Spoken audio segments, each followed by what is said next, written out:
by Time magazine as one of the top 100 most influential people of 2011, Wael Ghonim was born December 23, 1980 in Cairo, Egypt. Attending public schools early on, Ghonim continued onward to attend both Cairo University as well as the American University in Cairo, where he earned an MBA in both marketing and finance. Only 3 years following his graduation, Ghonim received an offer to work at Google. Quickly, within 2 years, Wael Ghonim rose within the well-known global company to become head of marketing of Google Middle East and North Africa, overseeing over 15 countries and bearing witness to the unfolding Egyptian revolution.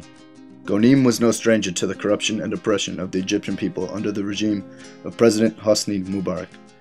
During the spring of 2010, Ghonim began combining his activist nature with his talents for technology and social media, volunteering to run the Facebook fan page of Mohammed al-Baradi, the key opposition leader to President Mubarak.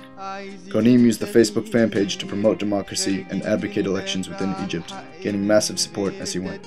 In early June 2010, Ghonim became aware of the recent brutal murder of computer programmer Khalid Said, a man dragged into the street and beaten to death in broad daylight by corrupt Egyptian police, as allegedly he had in his possession video footage implicating the same members of the police force in a drug deal. Within a day of Said's death, pictures of his mutilated corpse became viral throughout the country.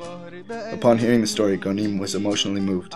He realized the need for further action against Mubarak's regime and decided the best way to do this was via the largest social network in the world, Facebook.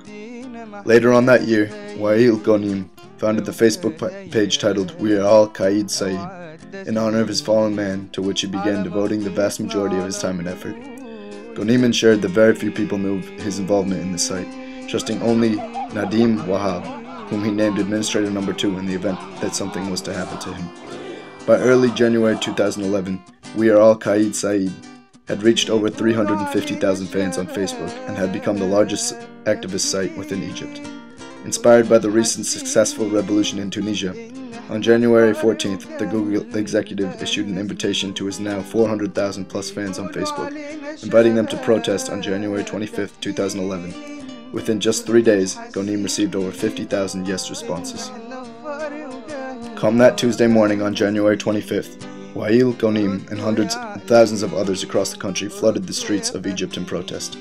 Throughout the day, Egyptian citizens of all ages rallied and called for the resignation of President Mubarak, continuing the movement on and throughout the night. Protesters focused on political and legal issues rampant throughout the country. While the Egyptian police initially struggled to suppress the massive peaceful demonstration, late into the night the police began to use greater force. Riot squads were deployed, using everything from tear gas and rubber bullets to, in some places, reportedly live ammunition.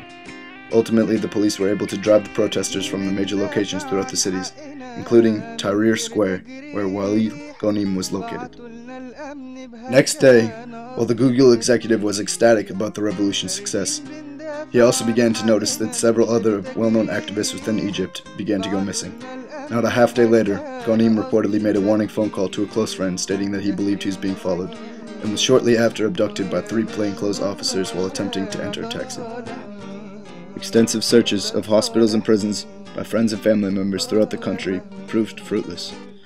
Meanwhile, Google began to launch a large PR campaign inquiring information regarding the executive's whereabouts.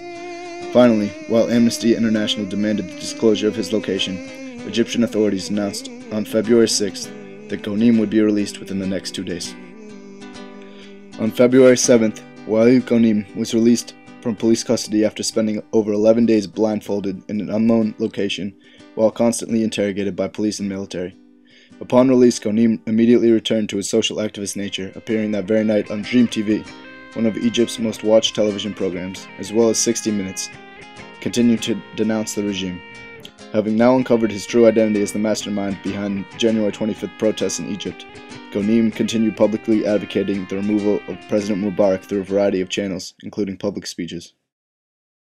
On February 11th, less than a month since the initial protest, President Hosni Mubarak finally gave in to the continuing mounting pressure and announced his resignation. What had started as a mere website created by a dedicated social activist had turned into a nationwide revolution that had gained enough momentum to overthrow Egypt's oppressive regime. Following the success of the revolution, Ghonim had announced to Google that he had decided to take a long-term sabbatical to start a non-governmental organization to help fight poverty and foster education in Egypt. Ghonim also published a book titled Revolution 2.0, for which all the proceeds went to this organization he had just created. Today, Wael Ghonim is married with 2 children and continues his social activist work. Over the past year, Ghonim has received numerous awards, most notably mentioned in the Time magazine, as well as receiving the Press Freedom Prize Award and the JFK Profile and Courage Award.